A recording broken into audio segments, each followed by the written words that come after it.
And I never received it, but the thing I liked about it was the fact that I saw what it did for those two, and actually three of them. It was Doug, Michael, and Fred. I saw the advantage that they had and what it did, and I helped us. And as we go through these stories, you're going to see some of the things that we had to go through. It wasn't easy. Everyone thinks that when they see you and you've got these degrees, you've done this, oh, it's easy, or you've had it open and given to you. The same thing was when we were playing sports in school. Everyone thought that, hey, they're just giving it to y'all because, okay, your one brother comes through, he hits it, he's successful, then the rest of them. In our case, that was true, but not all cases. You still have to work. You still have to work. So, also what I'd like to say, and he talked about us being the smartest or people in the room. With those levels of degrees within the Ferguson brothers, I would put Freddie and Dougie high. Michael right there with them. Me and Spencer. All right. So, thank you. I had to set the record straight. Unfortunately, my wife couldn't make it this evening. She's a little under the weather. But I am glad that my kids, Taylor, Trent, and Jalen, are here to share in this moment with me. I'm also glad that my father, Mr. Andrew Lee, and my sisters, Jennifer and Kathy, are here also to enjoy this with us. So thank you for coming, and I hope you enjoy it. Dr. Martin Luther King, I like to go back to the beginning of things when I talk about people. Born January 15, 1929, Atlanta, Georgia, and he died April 4th, 1968 in Memphis, Tennessee. Dr. King was a Baptist minister, and he was also an activist for civil rights. He was the most visible civil rights leader of the time, the 1950s and the 1960s. Now, this was a time in our country's history when African Americans, we had been free for almost 100 years, but there was no equality. Now, I didn't experience, as Michael said, the segregation, having to use a separate water fountain, having to go to a separate restroom. I didn't see that. But I had relatives who saw that and experienced that. And those relatives explained to me how it was back in those times. And it's important that when things end up changing, that we take advantage of situations and opportunities that are out there. A lot of people, and a lot of black individuals, African American kids today, they don't understand the opportunities that are out there and what they can do for them. But the people who go through it, it's up to us to return to the communities and give back and pour back into the communities. That's the main thing that I like. And that's what I look to do. I champion to do that. I champion kids. Once we give them those tools and show them a pattern or a way to be successful, I challenge them to come back and also give back to the community so it cascades through. So that it's just not sustained for one moment in time, but it's ongoing. And that's what Dr. King was about. Dr. King and others fought against injustice and inequalities that existed in our countries. Now he did it through nonviolent demonstrations and civil disobedience. Dr. King was instrumental in advancing the civil rights movement within our country on all levels.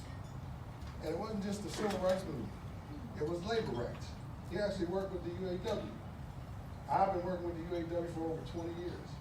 And I found out that the UAW, they pay homage to Martin Luther King because he's done a lot for them. He wasn't just for African Americans, he was for all, just not for civil rights, labor rights, and also for women, immigrants. And people are carrying those, they're carrying that on today to fight for those people. What I liked about Dr. Luther King, again, is the fact that he was for all people, not just African Americans.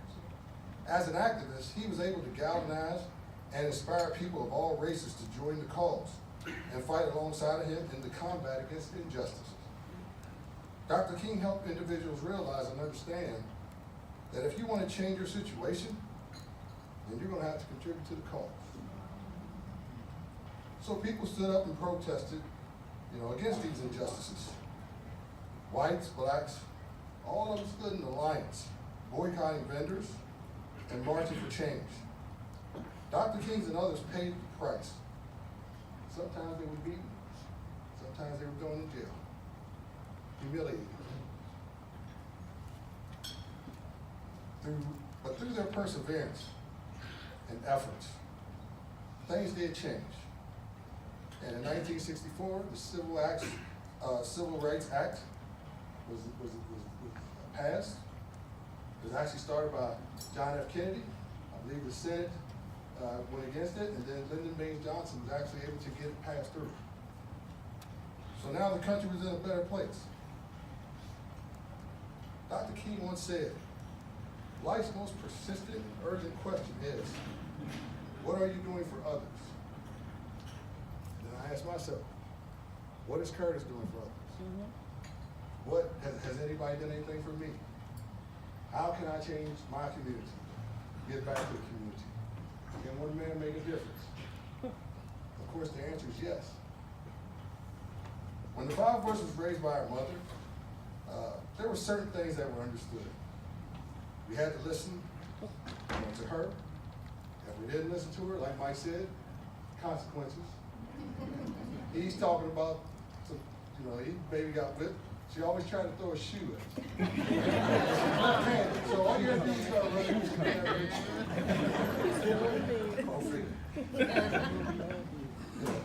You have to listen to your teachers.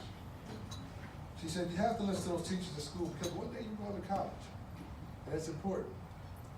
And if you didn't listen to those teachers and not hear anything, consequences. Respect everyone, especially your elders. On Sundays, there was no negotiating. You were going to church. And then the last thing that threw me off, she said, you're going to play sports. I don't care what sport you're going to play, but you're going to play something. And you're going to be active. So the whole time we've been academics and sports, all the way up. We never stopped. School stopped in the summertime, but sports never stopped with us. Our father was instrumental in the development of the brothers, as Mike said. And yes, it's true about what Mike said. He didn't live with us, but he was involved. And after games, yeah, he came around and talked to us about it. You could score 25 points, have 8 assists, 4 steals. And I'm like, well, that was a good game, right? You liked it. Yeah, but what about those 2 points that other guy got? And I would say, oh, you mean those only 2 points that other guy scored? But it was for a reason. His reason was, you can always get better. Don't just settle, Curtis. Okay, you're there. But don't settle for it. Because people always want what you got. And they'll come after you. The key is to always continuously improve. Now, the first person I want to talk about is Jack Beavers. And you're going to hear Jack Beavers probably from any of the 5 Ferguson brothers that you bring up here. You're going to get 3 tonight, but if you bring the other 2, you're going to hear about Jack Beavers. I see Don Bullitt looking at me over there shaking his head. If you bring Don Bullitt up here, you're going to hear about Jack Beavers. Mr. Hole, Pat Ferguson, you bring any of us up here, any of them up here, Jack Beavers. And Jack was the mentor that got us started for us. Jack was a retired Navy guy and director of the Boys Club. Jack wanted and expected the best from us. Think about it, a white man who took 5 young African-American boys under his wing and taught us how to swim. And that was at the request of our mother. We didn't even know that because she couldn't swim. So as a caring mother, she was like, they're going to learn to swim. Because that was a fear of hers, of us drowning or something like that happening. That's weird that the first thing, all the stuff you can do down the Boys Club, the first thing he teaches us is to swim. Okay, so we all learn to swim. It's all good. But he also taught us the fundamental of sports. And I'm talking about the fundamentals.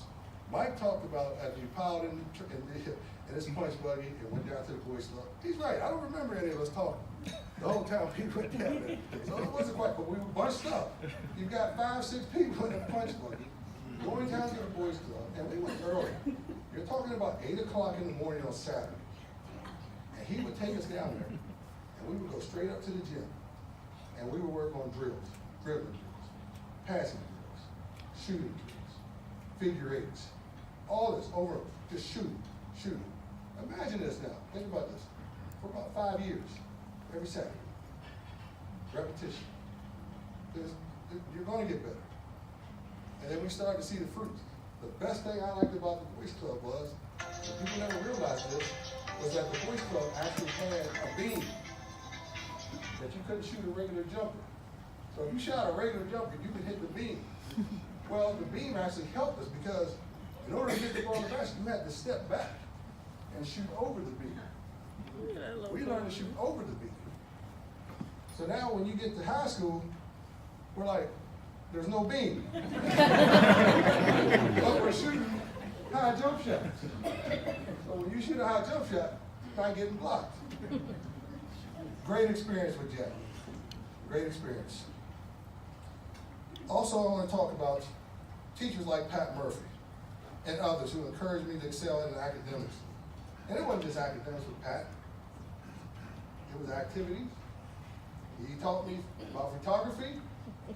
I think I was developing pictures in fourth or fifth grade. And that was exciting. It was actually exciting. So now we're becoming well-rounded. It was good stuff, good times. And then last was Trinity Temple Church of God. That's where we go now. And I want to talk about Bishop Raymond Johnson. And that's my brother's father-in-law, or father. He's all of our father. And he's the one that taught us about Jesus Christ. And he's been the role model for us. This man had a vision, and his vision was from God. And he wanted to improve an area in our community that needed outreach. And he has been successful in doing that. And I'm talking about up on the hill, when we had certain establishments up there that were a little somewhat negative. He actually had a vision from God to come in there and build a church. And now we outreach to the community. We're reaching out to people in the community. We're going to the shelters. We're doing the soup kitchens. And he's involved us in that. And I thank him for that. And when we were in school, all these guys, all these individuals gave us the tools which allowed us to excel in academics and sports at Martinsburg High School. And I'm not going to stay up here and talk about all the stuff, but I can tell you, we excelled.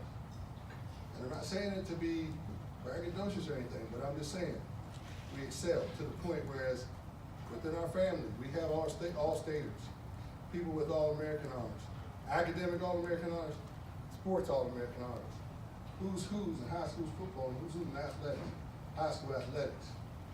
Those things don't happen by accident. Those things happen because the foundation was there.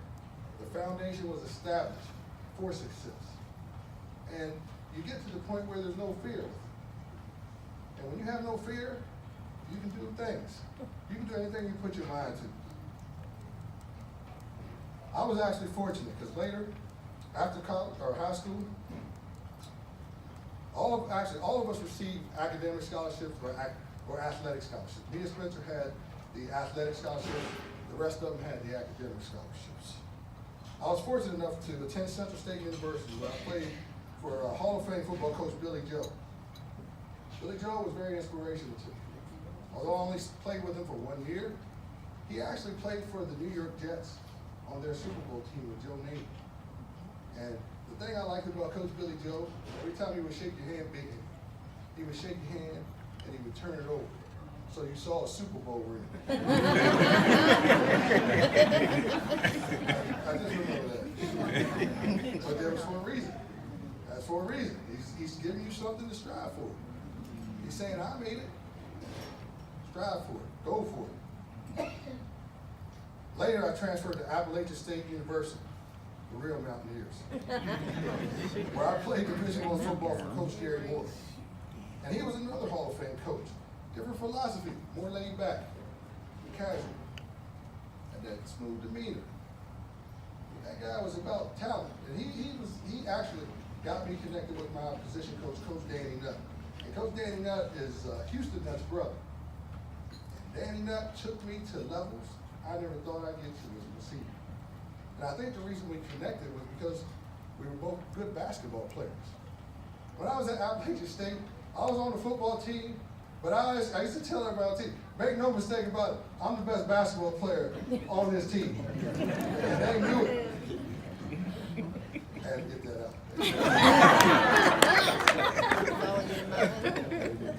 But the good thing was that both of these coaches gave us the opportunity not only to upgrade our football ability, athletic ability, but to also, have the opportunity to receive a bachelor's degree.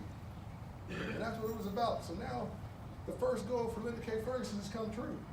Her sons are now receiving their bachelor's. And to be honest, actually, I was the last one to receive the bachelor's. So there's always been that competition between the brothers, but it's good competition. When I came through high school, I tried to set the bar high so that they would have something to strive for. And guess what? They hit it. They hit the mark. So we continue to do that, even within our fields. We're still hitting the mark. We're still setting boundaries, and we're talking to each other. Send a text. Hey, I'm doing this now. Hey, I've got this now. What you got going on? Uh-oh, you're doing that? Okay. It's good competition. Competition is good. It gives you something to strive for, and it makes you a better person. Remember, we need to teach our youth and everyone that you have to continuously improve. You cannot stay stagnant, not in today's world. Stuff's moving too fast. It's too fast.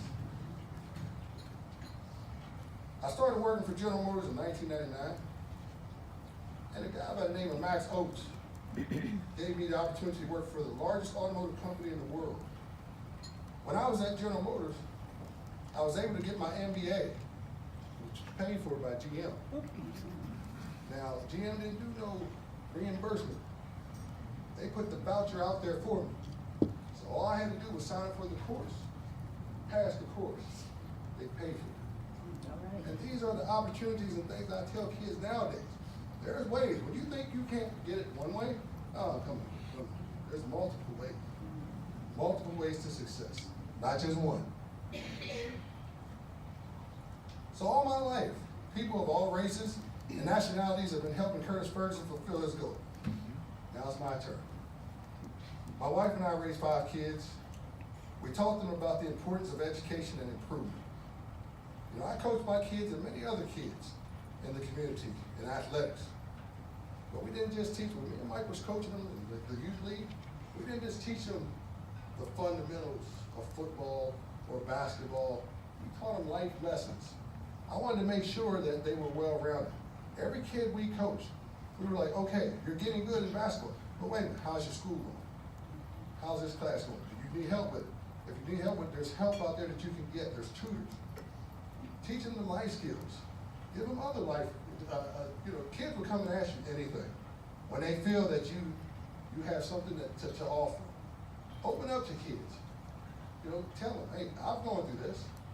Tell them you're going through a pitfall. Tell them so they can avoid it. We want them to avoid as many pitfalls as possible. And I had the fortune to coach kids who have won state titles here at the Martinsburg High School. A lot of kids we might coach won multiple titles here in football. Been awarded state players of the year, football and basketball. We've got 2 of them that we've coached.